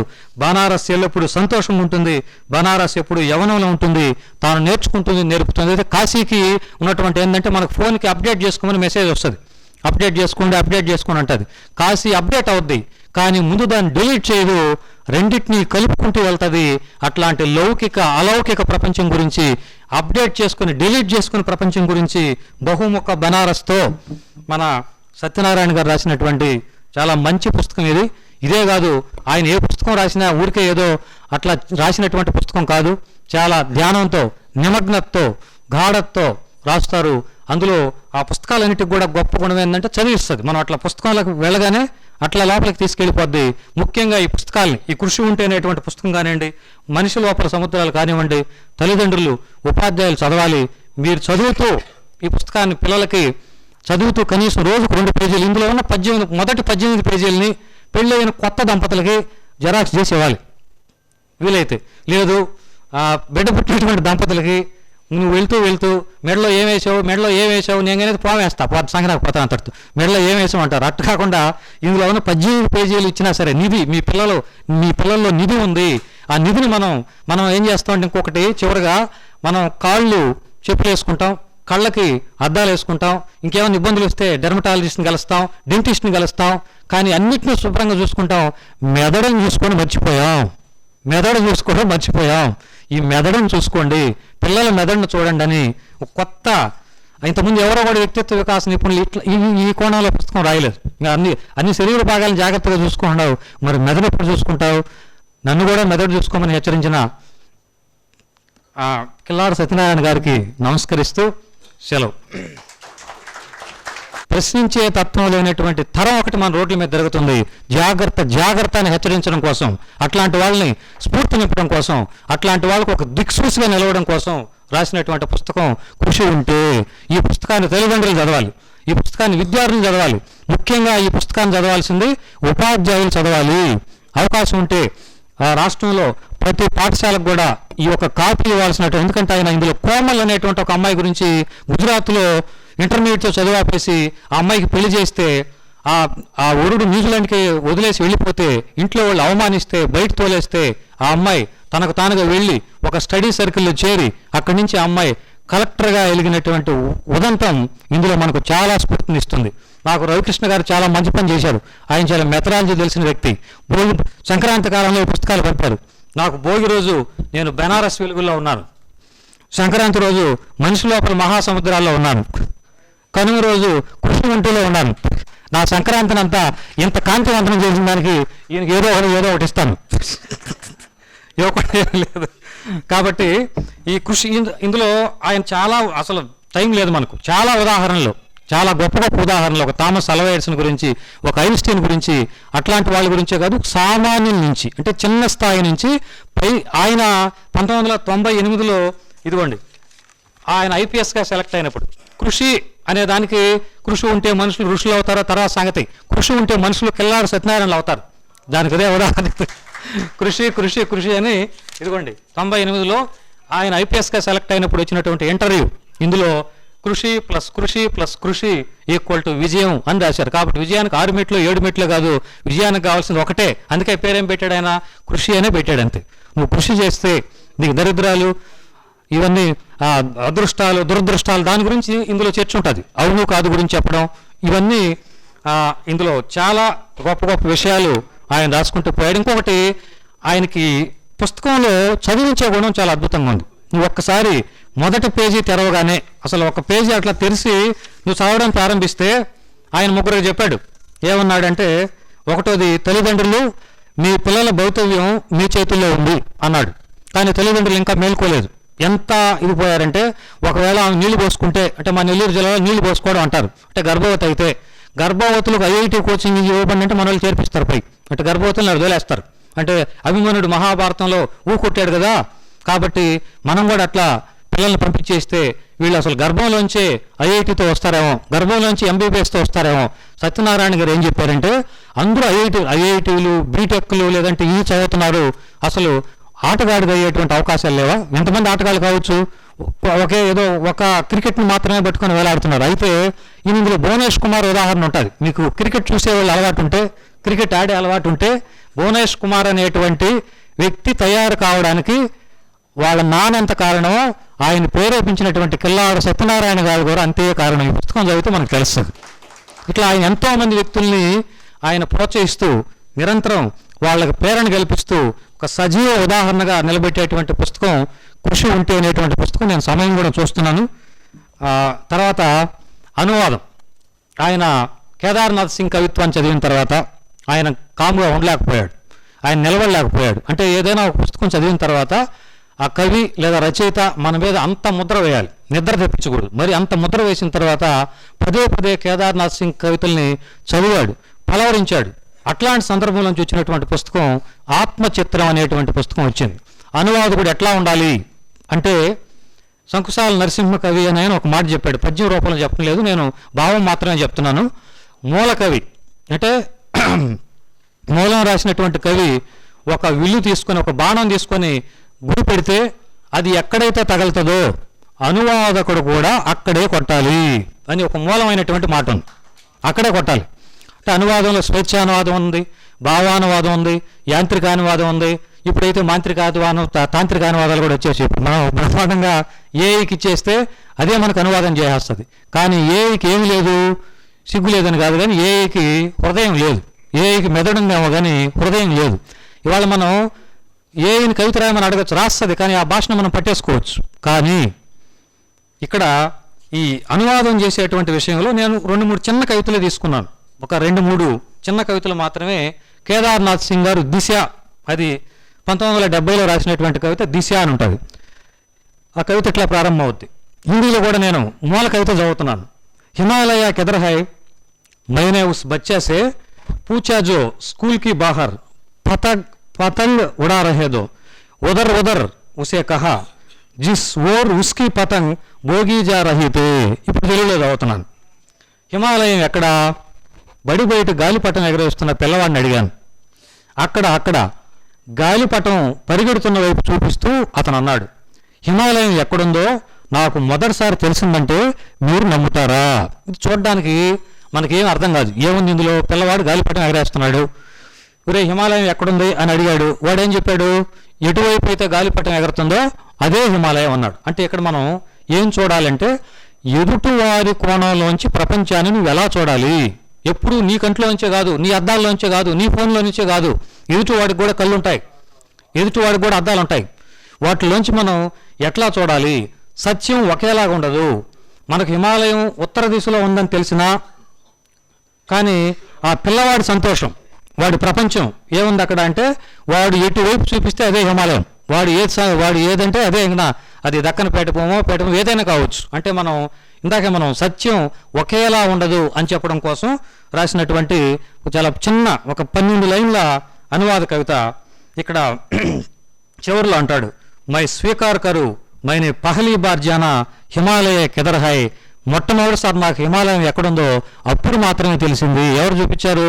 పసిపిల్లవాడు చూపించాడు. అంటే పిల్లల ప్రపంచం ఎంత స్వచ్ఛంగా ఉంటుంది, ఎంత స్వేచ్ఛగా ఉంటుంది. మనం అట్లాంటి పిల్లల్ని వాళ్ళు ఏం చేశాం? పెంపుడు జంతువులు కారు చేసి అందులో వదిలేసాం మనం. అట్లాగే మాతృభాష. పిల్లాడు సత్యనారాయణ గారు ఆయన ఎక్కడున్నా సరే, ఆయన ఏం చేస్తున్నా సరే, ఆయన హృదయం మొత్తం మన హృదయం లబ్డబ్ అని కొట్టుకుంటే ఆయన హృదయం మాతృభాషనే కొట్టుకుంటుంది. ఎందుకంటే మనిషి లోపల మహాసముద్రాల్లో మాతృభాష గురించి రాశారు, కృషి ఇంట్లో మాతృభాష గురించి రాశారు. ఇందులో ఈ అనువాద కవితల్లో కూడా ఆయన మాతృభాష తీసుకున్నాడు. ఎందుకంటే మనం ఇవాళ మాతృభాష చాలా ప్రమాదకరంలో ఉంది అంటే చాలా మంది తెలుగుకి ఎట్లాంటి డోకా లేదు, తెలుగు బ్రహ్మాండంగా మాట్లాడుతున్నారు, తెలుగులో సినిమాలు చేస్తున్నారని మనం బ్రహ్మాండంగా తెలుగు భాష దినోత్సవం రోజు గుడి రామమూర్తి ఫోటోకి దండం పెట్టి గడిచిపోయింది అనుకుంటాం. తెలుగు ఎంత గత్యంతరం లేని పరిస్థితిలో ఉందో కళాశాలలో పాఠాలు చెప్పి మాకు తెలుసు. అంటే పిల్లలు తెలుగు మాట్లాడడానికి ఎప్పటికీ ప్రమాదం రాదు, రాసే భాషకు ప్రమాదం వస్తుంది. చాలా దరిద్రమైన భాషను పిల్లలు రాస్తున్నారు.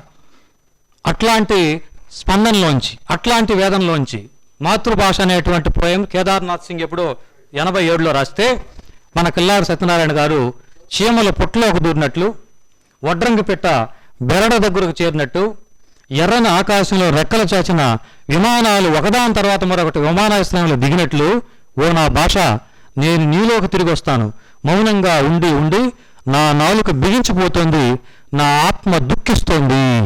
అంటే మనం మాతృభాష మనుగడకు సంబంధించి, ఒక సర్వైవల్కి సంబంధించి భాష అంటే పెదవులది కాదు హృదయానిది అని చెప్పడం కోసం కేదార్నాథ్ సింగ్ రాసినటువంటి కవిత్వాన్ని ఆయన హిందీలో కూడా రెండు వాక్యాలు చదివి వినిపిస్తాను. ఓ మేరీ భాష మై లౌటతా హూ తుమ్మే చుప్ రహితే జబ్ లగ్డానే లగ్తీ హై దుక్తీ లగ్తీ హై. అంటే ఇవాళ ఆంధ్రప్రదేశ్లో ప్రతి హృదయం లేదా ప్రతి నాలుక దుఃఖించాల్సినటువంటి సందర్భంలో మనం ఏం చేశాం? ఎక్కించే ప్రయత్నం చేశాం. అంటే మనం ఇంగ్లీష్ భాష చదవకూడదని, హిందీ భాష చదవకూడదని మనకేమి అట్లాంటి నియమాలు ఏం లేవు. నువ్వు ఏ భాష అయినా చదువుకో, కనీసం నీ మాతృభాషలో 4 అక్షరాలు, 4 వాక్యాలు, 4 పదాలు చెట్టు గురించి, పుట్ట గురించి, సముద్రం గురించి, దరిద్రం గురించి, ఆకాశం గురించి, అవకాశం గురించి మన బిడ్డలో రాయకపోతే ఇంకెవరు రాస్తాడనేటువంటి ఒక చిన్న ప్రశ్న వేసుకున్నప్పుడు మాతృభాష పట్ల, ఆ మనుగడ పట్ల మనకు ఉండాల్సినటువంటి కనీసమైనటువంటి బాధ్యతని మనం మర్చిపోవడం, ఎంత ఘోరంగా మర్చిపోయామో ఆ మర్చిపోయినతనాన్ని మళ్ళీ గుర్తు చేసేటువంటి ప్రయత్నం కిల్లాడి సత్యనారాయణ గారు ఈ పుస్తకంలో, ఆయన రాసినటువంటి అనేక పుస్తకాల్లో ఆ పనే చేశారు. ఇంకొకటి మాత్రం ఆయన అనువాద కవిత వినిపించి నేను వేరే దాంట్లోకి వెళ్తాను. ఇంకొకటి ఆయన ప్రపంచం మారిపోతుంది అని పోయం ఉంటుంది, అది బదల్ జాయేగే దునియే కేదార్నాథ్ సింగ్ రాసినటువంటి హిందీ కవిత. దానికి బాస్సే డలియా बुनी जाएगे या जड़ू बनाए जाएंगे, लोग बाजार में कोट पहनकर ढूंढेंगे, कोट और झाड़ू इन दोनों को अगर मिला सके లో బదల్ జాయేగే దునియా. తెలుగులో వెదురుతో చేటలు చేస్తారు లేదా చీపురులు తయారు చేస్తారు. ప్రజలు బజార్లో కోటు వేసుకుని చీపురు కోసం వెతుకుతారు. కోటు చీపురు ఈ రెండింటినీ కలపగలిగితే ప్రపంచం మారిపోతుంది అన్నాడు. ఇక్కడ కోటు ఒక ప్రతీకగా తీసుకోవాలి మనం, వెదురుని చీపురుని దేనికి ప్రతీకగా తీసుకోవాలి? శ్రమకి, కార్మికులకి, కూలి వాళ్ళకి, శ్రామికులకి, కర్షకులకి వాళ్ళకి మనం ఇదిగా తీసుకుంటే కోర్టు అధికారానికి లేదా మేధావతనానికి ఈ రెండు కలగలిసినప్పుడు ఏమవుద్ది? శీర్షిక పెట్టాడు, ప్రపంచం మారిపోతుంది, బదల్ జాయేగే దునియా అని ఒక మాట మనకు గుర్తొస్తుంది. ఇట్లా చాలా హాయిగా మనం ఎవరైనా సరే సులభంగా చదువుకునే విధంగా ఆయన ఆత్మకు దగ్గరగా, చాలామంది ఆయన ఆత్మను పట్టుకున్నాడు అంటారు. చాలా తప్పది. ఆత్మని శ్మశానాల్లో కూడా ఆత్మలు దొరకవు. ఆయన ఏం పట్టుకున్నాడు? కేదార్నాథ్ సింగ్ సంస్కారాన్ని పట్టుకున్నాడు, కేదార్నాథ్ సింగ్ హృదయాన్ని పట్టుకున్నాడు. కాబట్టి ఆత్మచిత్రం అనేటువంటి ఒక మంచి అనువాద కవిత్వాన్ని మనకు అందించగలిగారు. ఇక తర్వాత చివరగా ఆయన రాసినటువంటి బహుముఖ బెనారస్, ఇది ఎందుకు రాశారు? మోదుగుల రవికృష్ణ గారు ఇందాక చెప్పారు, కాశీ గురించి గతంలో చాలా పుస్తకాలు వచ్చాయి, కానీ నేను చాలా సంబరంతో, చాలా సంతోషంతో, చాలా గొప్పగా చదివినటువంటి పుస్తకం. ఎందుకంటే ఇది ఇంకెవరైనా రాసుంటే అది డాక్యుమెంటరీ అయ్యేది. కిల్లార్ సత్యనారాయణ రాశాడు కాబట్టి హార్ట్మెంటరీ అయింది. హార్ట్మెంటరీ, డాక్యుమెంటరీ కాదు, హార్ట్మెంటరీ అయింది. అంటే ఆయన ఏ వ్యాసం రాసినా ఎంత హాయిగా రాశాడు, ఎంత అద్భుతంగా రాశాడు. ఒక్కొక్క వ్యాసంలోకి వెళ్ళే కొద్దీ మనకు ఆయన రాసినటువంటి భాష, ఆ పట్టుకున్నటువంటి విధానం, ఆయన కాశీలో కాశీ బాధ కిల్లార్ సత్యనారాయణ గారికి తెలుసు, కాశీ భాష కిల్లార్ సత్యనారాయణ గారికి తెలుసు, కాశీ సంస్కారం కిల్లార్ సత్యనారాయణ గారికి తెలుసు, కాశీ సంతోషం తెలుసు, కాశీ యవ్వనం తెలుసు, కాశీ వృద్ధాప్యం తెలుసు, కాశీ సంస్కృతి తెలుసు, కాశీ సామాజికత తెలుసు. కాబట్టి ఆయన అంతా ఇన్స్పైర్ రాసినటువంటి పుస్తకం బహుముఖ బెనారస్. ఈ పుస్తకం చదివిన తర్వాత మనం కాశీకి వెళ్తే, లేదా వారణాసికి వెళ్తే, లేదా బెనారస్కి వెళ్తే మన చూపు మొత్తం మారిపోద్ది. ఇది బహుశా కాశీలో ఉండేవాళ్ళు కూడా ఇంత గొప్ప పుస్తకం రాయలేకపోయిండొచ్చాం. ఎందుకంటే ఆయన కాశీతో ప్రేమలో పడ్డాడు, కాశీని ప్రేమించాడు, కాశీని అంత లోపలికి తీసుకున్నాడు. అంత లోపలికి తీసుకున్న వ్యక్తి మాత్రమే లోపల అన్ని అక్షరాల్ని, అన్ని ఆ వాక్యాల్ని ఆయన పూలగా, సీతాకోక చిలుకలుగా మన మీద వదిలే ప్రయత్నం చేశాడు. కాశీలో 14 వీధి ఒకటి ఉంటుందంట. ఆయన చెప్పాడు 14 ఒకే వీధిలో 40 మందికి పద్మశ్రీ లేదా పద్మభూషణలు, పద్మవిభూషణలు వచ్చిన వీధి కాశీలో ఉంది. కాశీలో తవైఫ్ అంటే మన స్వాములు, మనం పిలుచుకునేటువంటి దేవదాసి వ్యవస్థ లాంటి వాళ్ళు స్వాతంత్ర ఉద్యమంలో చాలామంది సానితనం చేసినటువంటి వ్యక్తులు దేశం కోసం ఎంత త్యాగం చేశారో కిల్లార్ సత్యనారాయణ గారు ఇందులో రాశారు. ఒక బిరహా గాయకుడికి ఆయన ప్రారంభిస్తాడు ఎలా, కాశీ అద్భుతమైంది, ఇక్కడ దేవుళ్ళే కాదు మనుషులు అద్భుతాలు సృష్టిస్తారు, పొట్ట చీలిస్తే అక్షరం ముక్క రాని జహీర్, దమ్మిడి సంపాదన లేని ఆచార, బాల్యం లేని తల్లిదండ్రులు పోగొట్టుకున్నటువంటి దురదృష్టవంతుడు ఎవరు ఊహిస్తారు? అతను ఆవార, అతనిలో జనకవి దాగున్నాడని, ఉత్తర భారతంలో ఇంటింటా పాడుకునే బిరహా గేయానికి శిల్పి అవుతాడని అతని పేరు బీహారీలాల్ యాదవ్. అంటే ప్రతి వ్యాసాన్ని ప్రారంభించే ముందు ఒక వ్యాసాన్ని ప్రారంభించాలంటే ఎంత గొప్పగా ప్రారంభించాలో అంతే గొప్పగా ఆయన వ్యాసాన్ని ప్రారంభించాడు. ఆ టీఎంఏ ఆమె ఒక ఆమె టుంగ్రీ పాడుతూ ఆమె, అలాగే ఆ పద్మాలవాది గురించి మనం మాట్లాడు. ఇంకొకటి, భిక్షతో ఈ దేశంలో భిక్ష చేసి అడుక్కు తిని విశ్వవిద్యాలయాన్ని కట్టినటువంటి ఏకైక దేశం లేదా ఏకైక నగరం మనకు కాశీ బెనారస్ విశ్వవిద్యాలయం. ప్రభు నారాయణ్ సింగ్ దగ్గరికి వెళ్ళి అక్కడ ఆయన మదన్ మోహన్ మాలవ్యాన్ని వర్ణించేటువంటి దృశ్యం ఒకటి ఉంటుంది.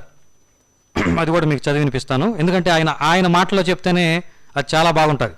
ఆయన మాటల్లో చెప్పడమే అది సంస్కారం. కాబట్టి నేను ఆ పనే చేస్తున్నాను. నేను మామూలుగా చెప్పించు, కానీ చూడండి ఆయన ఎట్లా రాశాడు. మహారాజా, విశ్వవిద్యాలయ నిర్మాణానికి స్థలం కోసం వచ్చాను అని ఒక మహానుభావుడు అడిగాడు. తలపాగా టోపీలా గుండ్రంగా చుట్టుకున్నాడు, తెల్లని తువాలు మెడ చుట్టూ తిప్పుకున్నాడు, తెల్ల షేర్వాణి ధరించాడు, నిర్మలమైన కళ్ళు, నుదుటి మీద బొట్టు, తెల్లని మీసాలు. అతనిలో అణువణువున ఆధ్యాత్మికత ఉట్టుపడుతోంది. కాశీరాజు ప్రభు నారాయణ్ సింగ్ ఫలహారం తీసుకుంటున్నాడు, రండి ముందు మా ఆతిథ్యం స్వీకరించి, ఇట్లా ప్రారంభమవుతుంది అనమాట. అది ఆ ఫలహారం తిన్న వ్యక్తి 1300 ఎకరాలు కాశీ విశ్వవిద్యాలయానికి దానం తీసుకున్నాడు. ఆయన మదన్ మోహన్ మాలవ్య. ఆయన ఇప్పుడు తర్వాత నిజాం రాజును కలవడం, అసలు చాలా విషయాలు, చాలా అధ్యాపకులకి, టీచర్లకి తెలియని అనేక విషయాలు. మదన్ మోహన్ మాలవ్య ఆ విశ్వవిద్యాలయం కోసం ఎంత కష్టపడ్డాడు, ఎన్ని ప్రాంతాలు తిరిగాడు, ఎవరెవరి దగ్గర ఎంత పట్టుదలతో చేశాడన్నది కూడా ఇందులో ఉంటుంది. ఆ తర్వాత కాశీలో బాండ్ అంటే విదూషక మండలి, వాళ్ళు ఎట్లా ఉంటారో చెప్తాడు ఆయన. బనారస్ బాండ్ మండలి హాస్యానికి హారతి పడుతుంది, వ్యంగ్యానికి వనమవుతుంది, ప్యారడీలకు ప్యారడైస్, మాండలికంలో మాట్లాడతారు, స్థానిక సామెతలు వాడతారు, చలోక్తులు విసురుతారు. ఒక్క మాటలో చెప్పాలంటే బనారస్ సంస్కృతిని కళ్ళ ముందు నిలుపుతారు. ఈ విదూషక మండలి అంటే ఈయన ప్రతి వ్యాసంలోనూ ఎంత పరిశోధన చేశారంటే అక్కడికి వెళ్ళాడు, వాళ్ళని కలిశాడు. అంటే వాళ్ళు చనిపోయిందో సరే వాళ్ళ తర్వాత తరాన్ని కలిశాడు, వాళ్ళతో మాట్లాడాడు, వాళ్ళతో కూర్చున్నాడు, వాళ్ళతో టీ తాగాడు. తాగుతూ వాళ్ళ జ్ఞాపకాలను తనలో వంపుకొని ఆ జ్ఞాపకాలని ఇట్లా మన ముందుకి బహుముఖ బెనారస్ అనే పేరుతో పుస్తకం తెచ్చాడు. ఇది మతాల పేర్లు అవన్నీ వద్దు, కానీ ప్రతి ఒక్క భారతీయుడు చదవాల్సినటువంటి గొప్ప పుస్తకంగా మనం దీన్ని చెప్పొచ్చు. ఇంకొకటి చెప్పి ముగిస్తాను నేను. టలువా క్లబ్ అని ఉంటుంది కాశీలో. ఇది కవులకి చాలా అవసరమైనటువంటి క్లబ్, టలువా క్లబ్. అంటే టలువా అంటే ఎవరు అంటే ఇవాళ మనం వేదిక మీద పిలవకపోతే ఫీల్ అయ్యే కవులు కొంతమంది ఉంటారు. లేదు, నేను ఆయన వేదిక మీద ఉంటే నేను రాను అని చెప్పినటువంటి పెద్ద మనుషులు చాలామంది ఉన్నారు. అట్లాంటి సందర్భంలో కాశీలో ఒక టలువా మండలం ఉంది. వీళ్ళు ఏం చేస్తారు, కవులకు గుండు కొట్టిస్తారు.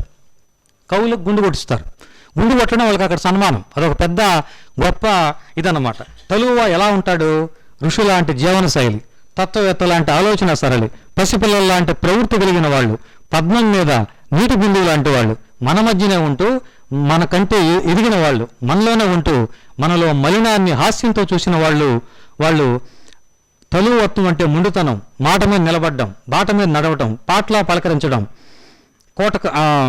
కోట్లా నిలబడ్డం. తలువత్వానికి హెచ్చుతగ్గులు లేవు, పండిత పామర భేదాలు లేవు, వ్యామోహాలను జయించిన వాడు, నిరాడంబరుడు, నిరహంకారుడు, దయాళుడు, శ్మశానంలో సంతోషంగా ఉండేవాడు. టలువా క్లబ్ను అట్లాంటి క్లబ్బులు కాశీలో ఉన్నాయంటాడు. నాట్య మండలి గురించి, సంగీత మండలి గురించి, టలువా హాస్యం ఎట్లా, ఆయన సన్మానం ఎట్లా చేస్తారు చూడండి. సంతోషంగా ఉండాలి, శోకంలో కూడా హాస్యం వెతకాలి. టలువా క్లబ్ చేసే సత్కారం పేరు ముండన్, అంటే గుండు చేయడం. ఇది ప్రతీకాత్మక ప్రక్రియ. కాగితం కత్తితో గుండు చేసి సన్మానిస్తారు. కవులకు కళాకారులకు సన్మానం కొత్త కాదు, కానీ టలువా క్లబ్లో సన్మానం ఒక కొత్త అనుభవం. ఇక్కడ సన్మానంలో సన్మానకర్తను పొగడ్తలతోనే కాదు, విమర్శతోనూ, వ్యంగ్యంతోనూ, హాస్యంతోనూ సన్మానిస్తారు. ఈ సన్మాన పత్రంలో హాస్యం ఎక్కువగా ఉంటుంది. సన్మానానికి 6 నెలల ముందు నుండే సన్మానకర్త సమాచారం సేకరిస్తారు. కుటుంబంతో, సమాజంతో అతను గల సంబంధాన్ని తెలుసుకుంటారు. ఇది టలువత్వం. టలువా క్లబ్బుల గురించి, తర్వాత కాశీలో తాగేటువంటి బాంగు గురించి, అఘోరాల గురించి, హోళీ రోజు శ్మశానంలో ఆడుకునేటువంటి హోళీ గురించి, ఆ రంగుల గురించి చాలా విషయాలు ఇందులో. అక్కడ ఉన్నటువంటి సాహిత్య మండలి గురించి, కాశీ జ్ఞాన యోగుల గురించి, మోక్ష భవనాల గురించి. అసలు మొదలుపెట్టిన పుస్తకం శంకరాచార్యుడితో మొదలుపెట్టాడు. శంకరాచార్యుడితో డిబేట్ అని మొదలుపెట్టాడు. అంటే కాశీ దేనికి వేదిక, చర్చలకి, వాదోపవాదాలకి, శాస్త్రాలకి, వేదాలకి, అక్కడ జరిగినటువంటి అనేక చర్చలకు ప్రాతిపదికగా, పునాదిగా ఆయన ఈ పుస్తకాన్ని ప్రారంభిస్తూనే శంకరాచార్యుడితో అంగం గలితం ఫలితం ముండం దశన విహీనం జాతం తొండం ఉద్దోయాపి గురుత్వ దండం తదాపి ముంచె తాశా పిండం అని చెప్పినటువంటి శంకరాచార్యుని తలుచుకుంటూ మొదలుపెట్టినటువంటి ఈ పుస్తకంలో కాశీ పండాలు గాంధీని ఎదిరించారు. డబ్బులు ఇవ్వకపోతే, అక్కడ కాశీలో పండాలు కాదు గోండాల వాళ్ళు, వాస్తవానికి డబ్బులు ఇవ్వకపోతే వాళ్ళు ఊరుకోరు. అట్లాంటిది పండాలకి గాంధీ చాలా తక్కువ డబ్బులు ఇచ్చారని ఆ పండాలు గాంధీని శపిస్తారు, నరకానికి బొమ్మంటారు, నువ్వు పో అక్కడి నుంచి అంటారు. అట్లాంటి విషయాలన్నీ కూడా అక్కడ బుడువా మంగళ గురించి. తర్వాత అక్కడ ఇంటర్ విద్యార్థులు చేసిన సాహసంతో హిందీ మండలి, దక్షిణ భారత ప్రచార సభ ఇట్లాంటి సభలు ఏర్పడడం గురించి, శిల్పుల గురించి, అక్కడ ఉండేటువంటి రిక్షా వాలాల గురించి, గాలిబ్ కాశీ ప్రేమ గురించి, ఇట్లాంటివన్నీ కూడా ఆయన కబీరు కాశీని ఎందుకు విడిచిపెట్టాడు అనేక విషయాల గురించి. ఇంకొక అసలు చివరి విషయం, దౌరవ్ షికో మీకు తెలుసు, మొఘల్ చక్రవర్తి షాజహాన్ కుమారుడు. ఆయన కాశీలో ఒక బ్రాహ్మణుడి ఇంటికి సంస్కృతం నేర్పమని వెళ్ళాడు. ఆ బ్రాహ్మణుడి కుటుంబ సభ్యులు దాన్ని వ్యతిరేకించారు. కానీ ఆయన ఏం చెప్పాడు చూడండి, ఒక ముస్లిం ఇంటికి రానివ్వడమా బ్రాహ్మణ కుటుంబంలో పెద్ద తప్పు, అతనికి సంస్కృతం బోధించడమా ఇంకెంత తప్పు, ఇంట్లో వాళ్ళు వ్యతిరేకించారు. తలుపు తట్టిన వారిని వెలగొట్టడమా, అందున జ్ఞానం కోసం వచ్చిన వ్యక్తిని కుల మతాలకు అతీతంగా బోధించడమే బ్రాహ్మణత్వం అని ఖండితంగా సమాధానం ఇచ్చాడు త్రిపాఠి అని అంటారు. అంటే దారాషికో కూడా కాశీనగరం ఆయనకి ఏముంటుందని సంస్కృతాన్ని నేర్పినటువంటి నగరం. అట్లాంటి నగరంలో ఆయన బనారస్ గురించి ఒక నిర్వచనం కూడా చెప్పారు. జహాం బాత్ మే రస్ హో ఓ బనారస్ హో. ఎక్కడైతే రసం ఉంటుందో, ఎక్కడైతే మాటలో రసం ఉంటుందో అదే బనారస్ అంటాడు. సాత్వార్ నవ్వుచి కాశీలో ప్రతిరోజు ఉత్సవమే, ప్రతిరోజు పండగే. అట్లాంటి కాశీ గురించి చాలా ఉత్సాహంతో ఒక ఉత్సవంలాగా నా భుకా బనారస్, నా నంగా బనారస్, సదామస్ చంగ రహాహై బనారస్. బనారస్కు దారిద్ర్యం లేదు, దిగంబరం కాదు. బనారస్ ఎల్లప్పుడూ సంతోషం ఉంటుంది, బనారస్ ఎప్పుడు యవనంలో ఉంటుంది, తాను నేర్చుకుంటుంది, నేర్పుతుంది. అయితే కాశీకి ఉన్నటువంటి ఏంటంటే మనకు ఫోన్కి అప్డేట్ చేసుకోమని మెసేజ్ వస్తుంది, అప్డేట్ చేసుకోండి అంటుంది. కాశీ అప్డేట్ అవుద్ది, కానీ ముందు దాన్ని డిలీట్ చేయదు, రెండింటినీ కలుపుకుంటూ వెళ్తుంది. అట్లాంటి లౌకిక అలౌకిక ప్రపంచం గురించి అప్డేట్ చేసుకుని డిలీట్ చేసుకుని ప్రపంచం గురించి బహుముఖ బనారస్తో మన సత్యనారాయణ గారు రాసినటువంటి చాలా మంచి పుస్తకం ఇది. ఇదే కాదు, ఆయన ఏ పుస్తకం రాసినా ఊరికే ఏదో అట్లా రాసినటువంటి పుస్తకం కాదు, చాలా ధ్యానంతో, నిమగ్నతతో, గాఢతతో రాస్తారు. అందులో ఆ పుస్తకాలన్నిటికి కూడా గొప్ప గుణం ఏంటంటే చదివిస్తుంది. మనం అట్లా పుస్తకాలకు వెళ్ళగానే అట్లా లోపలికి తీసుకెళ్ళిపోద్ది. ముఖ్యంగా ఈ పుస్తకాలని, ఈ కృషి ఉంటే అనేటువంటి పుస్తకం కానివ్వండి, మనిషి లోపల సముద్రాలు కానివ్వండి, తల్లిదండ్రులు, ఉపాధ్యాయులు చదవాలి. మీరు చదువుతూ ఈ పుస్తకాన్ని పిల్లలకి చదువుతూ కనీసం రోజుకు 2 పేజీలు, ఇందులో ఉన్న మొదటి 18 పేజీలని పెళ్ళైన కొత్త దంపతులకి జెరాక్స్ చేసి ఇవ్వాలి వీలైతే. లేదు బిడ్డ పుట్టినటువంటి దంపతులకి నువ్వు వెళ్తూ మెడలో ఏం వేసావు, నేను అనేది పోవేస్తా, సంగతి పోతా అంతటితో మెడలో ఏం వేసావు అంటారు. అట్టు కాకుండా ఇందులో ఉన్న 18 పేజీలు ఇచ్చినా సరే నిధి, మీ పిల్లల్లో నిధి ఉంది. ఆ నిధిని మనం ఏం చేస్తామంటే, ఇంకొకటి చివరిగా మనం కాళ్ళు చెప్పులు వేసుకుంటాం, కళ్ళకి అద్దాలు వేసుకుంటాం, ఇంకేమైనా ఇబ్బందులు వస్తే డెర్మటాలజిస్ట్ని కలుస్తాం, డెంటిస్ట్ని కలుస్తాం, కానీ అన్నిటినీ శుభ్రంగా చూసుకుంటాం. మెదడుని చూసుకోవడం మర్చిపోయాం. ఈ మెదడును చూసుకోండి, పిల్లల మెదడును చూడండి అని ఒక కొత్త, ఇంతకుముందు ఎవరో కూడా వ్యక్తిత్వ వికాస నిపుణులు ఇట్లా ఈ కోణంలో పుస్తకం రాయలేదు. ఇంకా అన్ని శరీర భాగాలను జాగ్రత్తగా చూసుకుంటావు, మరి మెదడు ఎప్పుడు చూసుకుంటావు? నన్ను కూడా మెదడు చూసుకోమని హెచ్చరించిన కిల్లాడి సత్యనారాయణ గారికి నమస్కరిస్తూ సెలవు. రామారావు గారు దయచేసి వేదిక మీద రావాలి.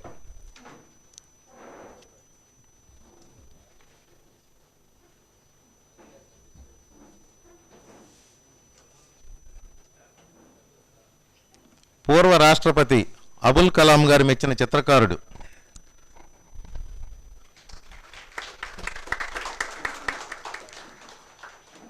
వారితో మొఘల్ గార్డెన్స్లో నడుస్తూ కలాం గారు, ఇప్పుడు నేను ఒక అంతర్జాతీయ చిత్రకారుడితో నడుస్తున్నానది నా అదృష్టం అన్నారు.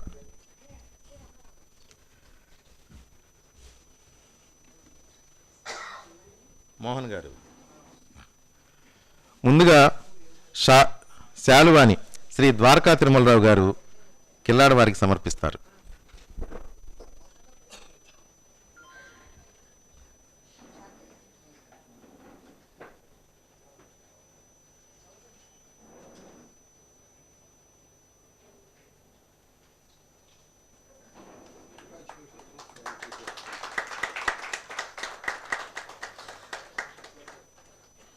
పుష్పహారం శ్రీ శంకర్ గోపాలయ్య గారు.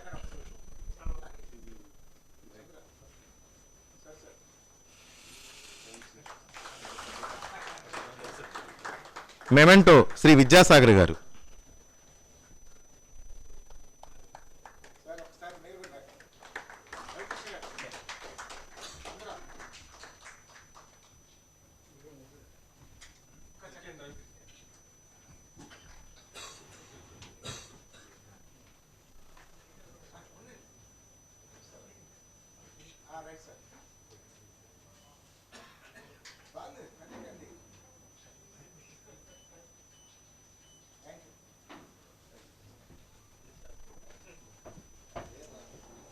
సన్మాన పత్రం మెట్టు చంద్రశేఖర్ రెడ్డి గారు.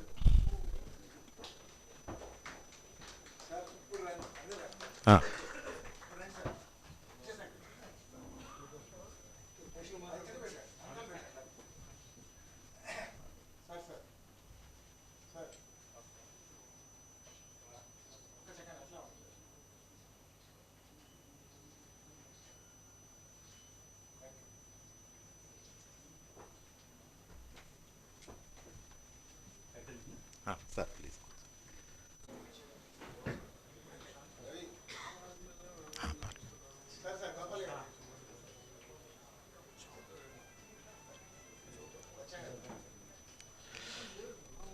ఈ పురస్కారాన్ని